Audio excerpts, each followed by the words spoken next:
Okay, let's go ahead and get this started. Welcome back, ladies and gentlemen. This is Prospect Charter School's Algebra 1 course. We are going over section 2.4, which is solving equations with variables on both sides. Now, in the previous lesson, we already saw a glimpse of what kind of, I don't know what that is, make it go away. All right. In the previous lesson, we already looked at some of the possibilities or how to tackle this particular problem. And now we are going to go ahead and look at it a little bit more in detail. All right. So the first thing that we're going to go over is how to solve each equation. Now, we're going to go straight into examples. And I know that normally we go through definitions, but we already got the definitions at the beginning of this chapter, and we don't have any new ones. We're just implementing things that we've already learned. So let's go ahead and go straight into our first example. Our first example is solve for k. And it looks like we solve for k a lot. It seems that she is a very popular person at our school. And, well, she had that little problem with the stalker, like the -5 guy. Yeah, he kind of gave her some trauma, so we want to get her by herself for a little while, let her cry it out. So let's go ahead and solve for k. All right, in this case, we have 7k is equal to 4k plus 15. And we want k to be by herself. We want her to get some time, refresh herself, do her makeup, take a shower, make herself feel better. You know, the normal things. Do her hair. My God, it takes forever to do her hair. Oh well. So we're going to look at these and we're going to try to solve for k. To solve for k, we have to get k on one side and everything else on the other side. Now, I note that there's a 7k here and a 4k here. My preference is that I take all of the k's and put them on the side with the biggest k. That way I deal with positive numbers instead of negative numbers. So to do that, we have to subtract. We are going to subtract 4k from both sides. And when we do that, we have 4k minus 4k, which is 0. So I'm just going to be left with a positive 15 on the right. And 7k minus 4k, which is 3k on the left. After that, we still have the 3 hanging out with k, and we're like, k, we want you to be by yourself. So we are going to multiply. To get rid of the multiplication, we're going to multiply by 1/3, which is the reciprocal of the coefficient, if you wanted to be math and easy. So we have 3 divided by 3 is 1, times 1 is 1. So we're left with just k on the left. And then we have 15 divided by 3 on the right, which is 5. And then 5 times 1, which gives us 5. So on the right, we have 5. On the left, we have k. K is by herself. We can go ahead and box our solution. We have solved for k. We got k by herself on one side, everything else on the other. So that's the real trick to these. Isolate your variable by taking all the variable and putting them on one side of an equation, and then working through things. Sometimes that can be a little more difficult. Sometimes it's not so clear-cut and easy. So let's look at an example where it's not so clear-cut and easy. Let's look at something like 2 times the quantity of y plus 6 is equal to 3y. And we're going to be, of course, told to solve for y. All right, now in this one, it's a bit ambiguous. People that can do mental arithmetic really quickly already know which side we're going to be on. But for those of us who are mere mortals and have to take a while, we're going to take a while. Our first step is to get all of our y's together on one side. Now, earlier I said we usually go with the reversed order of operations when solving, which is AMEG, but that's after we've gotten all of our like terms combined. Before we can get all of our like terms combined, we have to use our normal order of operations, which is GEMMA. And if you combine the two of them, you're really doing GEMMA AMEG, or GEMMA MEG. Yeah, that's really too confusing. I don't like it either. Let's just think of it that way, right? Once we get everything nice and neat and pretty, then we use AMEG. So we need to use GEMMA to get to AMEG. Okay, so here we go. Using our order of operations, I know I have to multiply first. I'm going to distribute the 2 to both pieces because that's what the distributive law says. When you multiply some stuff that's being added together, the multiplication goes to everything that's being added together. So we have 2 times y, which is 2y, and then 2 times 6, which is 12. And then on the right-hand side, we still have the 3y just hanging out by itself. Now we want to get all of our y's on one side. Note that the 3 is bigger than the 2. So as a personal preference, I'm going to take that 2y and get it onto the other side. To do that, I have to subtract. So I'm going to subtract 2y from both sides. On the left, they cancel each other out, and I am left with just plain old 12. And then on the right, we have 3 minus 2, which is 1. So we have 1y. We have 12 is equal to y. And we're done. Y is by itself. 12 is on the other side. So we are finished solving. So first step is always try to get all the y's or whatever variable you're dealing with on one side. And then after you got all of that on one side, you put everything else on the other side, and bam, you're done. All right. So let's look at a more ambiguous case. Let's look at a case where something weird happens. All right. Let's look at the case of x plus 4 minus 6x is equal to 6 plus 5x minus 2. Now this one's a really ambiguous case, isn't it? We've got x's and like terms on both sides. We gotta get everything isolated and nice and neat and pretty. So to do that, the first thing I'm going to do is combine like terms on each side separately. Now to show that, and a cool trick if you ever have to deal with being dyslexic, is to draw these little dotted lines as separators.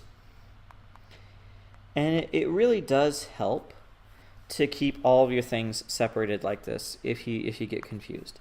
So on the inside, I'm going to draw vertical dotted lines to represent each column. Now note that I draw the dotted line after the end of each number. So it includes the sign with that number. That's a really important aspect, because what that does is it allows you to see what sign you have on top of what number you have. All right. So looking on the left-hand side, I'm going to put the left-hand side as blue, and then the right-hand side as red, not to be political or anything. So looking at this, I'm looking for like terms. I have an x and I have an x. Those are like terms. So I'm going to combine them by adding this x to this negative 6x over here. So I'm adding 1x to it, and then this one goes away. All right, so negative 6 plus 1 is negative 5. So I'm left with negative 5x. And since this x has been eliminated, I just kind of leave this column blank from now on. On the right-hand side, which we'll do in red, I notice that I have a 6 and a negative 2 as like terms. And because 6 is bigger, I'm going to go with that one. So my negative 2 is going to be going poof, because it's going to be moving to where the 6 is. And then I do, okay, well, it's 6 minus 2. Well, that's 4. So I put a 4 here. Since this guy has gone poof, I don't do anything with this column anymore, and I leave it blank. But on the next line, I need to bring down the things that I didn't do anything to. Oh, wait, I was supposed to do that in red. So on my next line, I would write 4 minus 5x is equal to, and then on the right-hand side, we have 4 plus 5x. Well, now it should be pretty easy to know what we're doing now. We are going to combine our x's somehow, some way. Let's make sure that I did that correctly. Okay.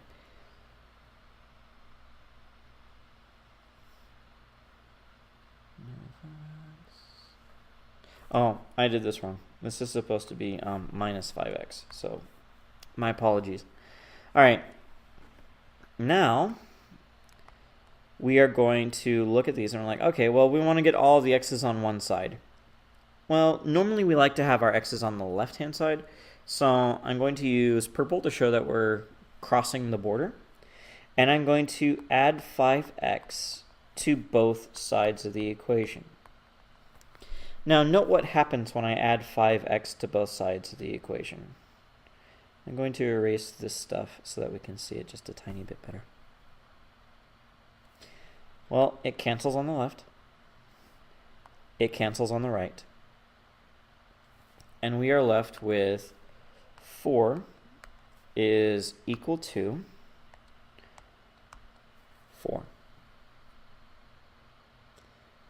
Did we isolate our variable? Well, now there is no variable. So what does this mean? What does it mean that 4 is equal to 4? Well, this has a very special meaning in math. Excuse me. This has a very special meaning in mathematics. This is what is called infinite solutions. It means your variable doesn't matter. You can plug any number in the universe in, and you will always get 4 equals 4 out. Always. So we have infinite solutions. When you have anything equal to itself at the end and all of your variables have canceled out, one of two things has happened. 1, you did it wrong. Or 2, it has infinite solutions. To make sure that you didn't do 1, you double check it, and if you double check it and it comes out to the same place again, you're probably onto something, and you have infinite solutions. So that's super ambiguous case number 1, the infinite solution. And now for super ambiguous case number 2. And in super ambiguous case number 2, we have negative 8x plus 6 plus 9x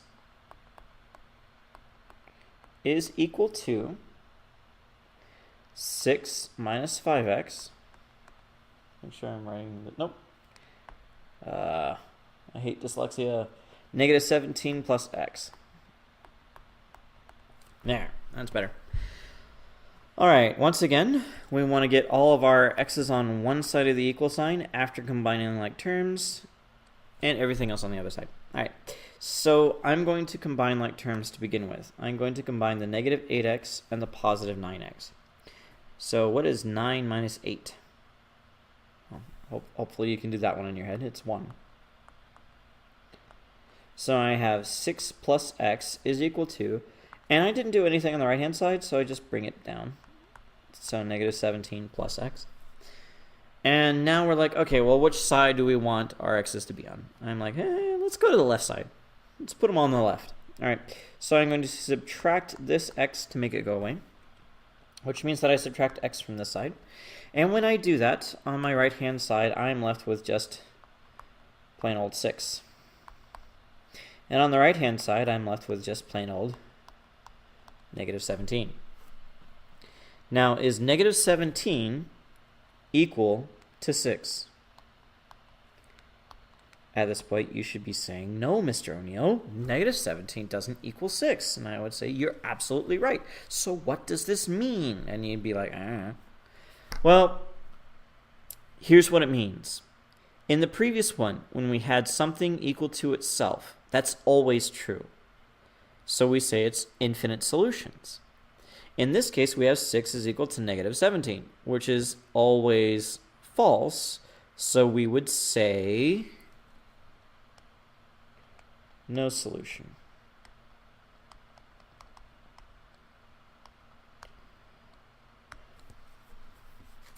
So if you do everything and you end up with x equals x, then that's infinite solutions. If you do everything and you get x equals y, or in this case 6 equals negative 17 or something weird that can't be possibly true, then you say no solution. All right. That is it for today's lesson. Let's go ahead and get our practice started. This is going to be section 2.4. And it's going to be, let's see if I can write really super fast. Write really super fast. There we go. Section 2.4, numbers 1 through 13 odd, 15 through 31 odd, and number 33. Now, why would Mr. O'Neill be so cruel as to give you a whole bunch of them? Well, one, they're really easy, and two, practice, practice, practice, practice, practice. This stuff you need to practice. You need to have this down so well that your brain does it automatically. With that being said, go ahead and get to work. Good luck, and have fun.